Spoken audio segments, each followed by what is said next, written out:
அம்மா காலேஜ்ல என் ஃப்ரெண்ட்ஸ் எல்லாம் 7 நாளைக்கு 7 கலர் ட்ரெஸ் போட்டு வராங்கம்மா. நான் மட்டும் இந்த 3 ட்ரெஸ்ஸை மட்டும் மாத்தி மாத்தி போட்டுட்டு போயிட்டு இருக்கேன். அம்மா அதுவும் இல்லாம கிளாஸ்ல எல்லா கேர்ள்ஸும் எவ்வளவு மேக்கப் போட்டு வராங்க தெரியுமா? நான் மட்டும் தான் மேக்கப்பே போடாம போயிட்டு இருக்கேன். எதுவா இருந்தாலும் அப்பா கிட்ட கேளு குட்டி, அப்பா வாங்கி கொடுத்துருவாரு. அப்பாட்டு நான் எங்கம்மா நான் போய் கேட்கறது? காலையில எந்திரிக்கிறதுக்கு முன்னாடி கிளம்பிடுறாரு. நான் சாயங்காலம் தூங்குனதுக்கு அப்புறம் தான் வராரு. சண்டேவும் வேலைக்கு கிளம்பிடுறாங்க. இதுல எப்படிமா நான் போய் கேட்கட்டும்? இன்னைக்கு உங்க அப்பா உடம்பு சரியில்லைன்னு வீட்டுலதான் இருக்காரு. எதுவா இருந்தாலும் உங்க அப்பாட்ட கேளு. சரிங்கம்மா. அம்மா அப்பா வராரு, வாங்க.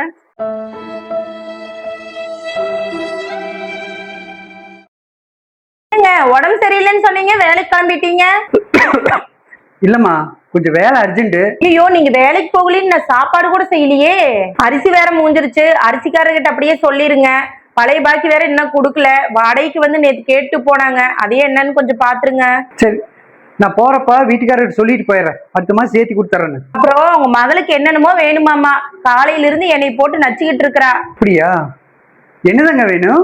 Dress, laptop, makeup set. சரி, உனக்கு என்னென்ன வேணுமோ ஒரு பேப்பர்ல எழுதி கொடு. அப்பா 2 வாரத்துக்குள்ள கண்டிப்பா வாங்கி தரேன். சரிங்கப்பா, இன்னைக்கு எழுதி கொடுத்துறேன். சரி, நான் மத்தியானம் கடையில இது வாங்கி சாப்பிட்டுக்கிறேன்.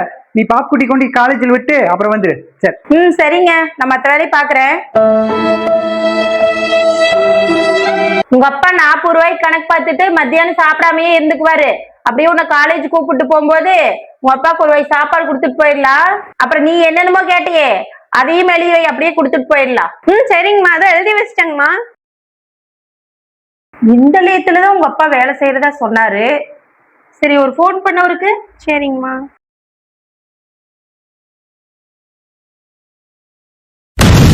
என்னாச்சுங்க? என்னப்பா ஆச்சு? அது ஒண்ணும் இல்லம்மா, லைட்டா கம்பி அடிச்சிருச்சு வேலை செய்யும் போது. அது 10 போட்டாச்சு, அது ஒன்றும் பிரச்சனை இல்லை. எங்க லீவ் போட்டு வந்திருக்கலாம் இல்லைங்க? ஏற்கனவே உங்களுக்கு உடம்பு சரியில்லை. லீவ் போட்டா கூலியை பிடிச்சிக்குவாங்கடா. நம்ம புள்ள ஆசைப்பட்டு நிறைய கேட்டிருக்குது, அதெல்லாம் வாங்கி கொடுக்கணும்லடா.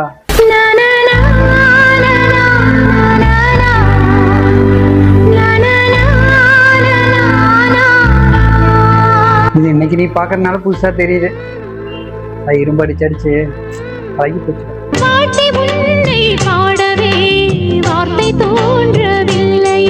நீ ஏதோ லிஸ்ட் கொடுக்கணும்னு சொன்னீ இல்லையே, கொடுத்துரு. குடுமா, அப்பா 2 வாரத்துல கஷ்டப்பட்டாவது நீ என்ன கேக்குறியோ அப்பா வாங்கி கொடுக்குற. பார்த்து பார்த்து கண்ணிலே பாசம் மாறவில்லையே. இல்லம்மா, நான் மறுபடியும் கொடுத்துக்கிறேம்மா லிஸ்ட் அப்பா கிட்ட. காலேஜ் பக்கம் தாம்மா, நானே போய்க்கிறேன், நீங்க வீட்டுக்கு போய்க்கோங்க. அப்பா படுற கஷ்டத்துக்கு நமக்கு இதெல்லாம் வாங்கி கொடுத்ததே அப்பாவோட சக்தி மீறிதான்.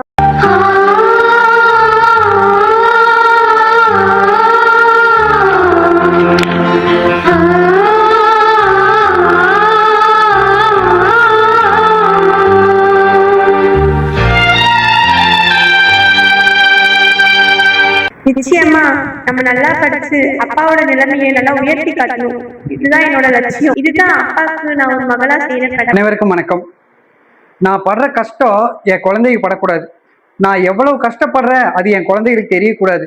நம்ம பட்ட மாதிரி அதுகளும் சீரழிக்கூடாது அப்படின்னு நிறைய பெற்றோர்கள் நினைக்கிறீங்க. அது நியாயமான கருத்து தான்.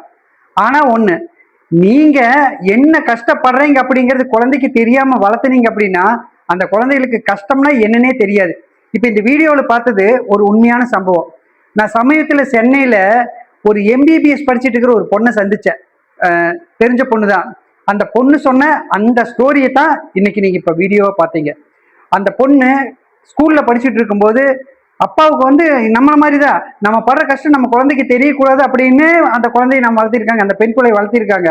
அப்ப அந்த புள்ள ஜாலியா செலவு பண்ண, ஃப்ரெண்ட்ஸ் எல்லாம் எவ்வளவு ஜாலியா வாராங்க அப்படிங்கிறது மட்டும்தான், அவங்களே எவ்வளவு ஆடம்பரமா இருக்கிறாங்க அப்படிங்கிறது மட்டும்தான் அந்த பொண்ணோட மைண்ட்ல இருந்திருக்கு.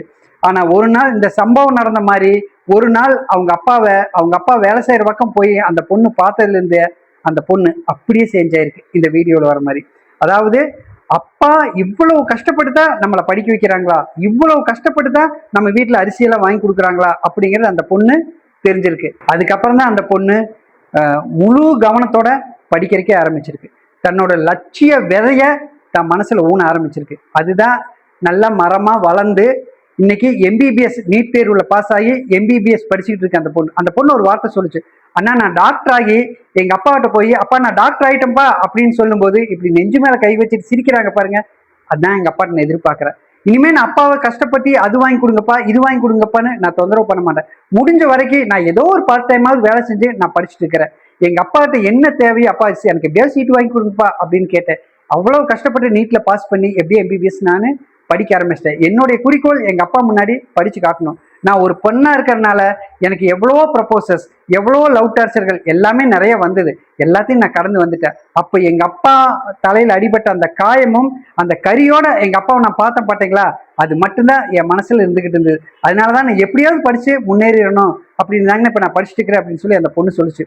உண்மையிலேயே அது அந்த பொண்ணு என்னை விட ரொம்ப சின்ன வயசு தான். நான் அப்படி கையெடுத்து கும்பிட்டு அந்த பொண்ணை பார்த்து, இதே மாதிரி எல்லா பொண்ணுங்களும் இருந்துச்சுன்னா, எல்லா பசங்களும் இருந்துட்டாங்க அப்படின்னா நம்ம நாடு எங்கேயோ போயிடாதா அப்படின்னு என் மனசுல அப்பவே தோணுச்சு. அதனால பெற்றோர்களாகி நீங்க எல்லாருமே உங்களுடைய கஷ்டங்களை தயவு செஞ்சு குழந்தைகளுக்கு சொல்லி கொடுத்து வளருங்க. நிச்சயமா அவங்களோட மனம் தடமாறாம போகிறதுக்கு இது ஒரு விதையா கூட இருக்கலாம். வீட்டுல அரிசி எப்படி வருது, அதை நம்ம எப்படி எடுத்து சாப்பிட்றோம், அது அப்பாவோடைய ஒவ்வொரு ரத்த துளி, அதாவது அப்பாவோ அம்மாவோடைய ஒவ்வொரு வேர்வை துளி அப்படிங்கிறது ஒவ்வொரு குழந்தைகளும் நிச்சயமா தெரிஞ்சுக்கணும். அப்படி தெரிஞ்சுக்கிட்டா மட்டும்தான் அந்த குழந்தைகள் ஒழுக்கத்தோட வளரும். இன்னைக்கு நம்ம சமுதாயத்துல எவ்வளவோ பாக்குற காலேஜ் ஸ்டூடெண்ட் பைக்ல வீல் போறது, பொண்ணுங்கெல்லாம் பாத்தீங்களா ஆடம்பரமா செலவு பண்றது, இதெல்லாமே பாத்தீங்கன்னா அப்பா அம்மாவோட கஷ்டத்தை சொல்லி வளர்க்காத ஒரே குறைதான். அது அந்த பொண்ணு பசங்கிட்ட இருக்கிற குறையில பெற்றவங்களால நம்ம கிட்ட இருக்கிற குறைதான். நம்ம மாத்திக்குவோம், நம்ம கஷ்டத்தை சொல்லி வளருவோம். நாங்க கஷ்டப்படுறா அப்படி எல்லாம், நீ நல்லா படிச்சு உனக்கு என்ன இந்த வயசுல தேவை, நீ நல்லா படிக்கணும் அப்படிங்கிறதானே. நீ நல்லா படிச்சு நல்லபடியா வந்தீங்கன்னா எங்களை மாதிரி நீ கஷ்டப்படக்கூடாதுரா அப்படின்னு பொண்ணுகிட்ட சொல்லி வளருங்க.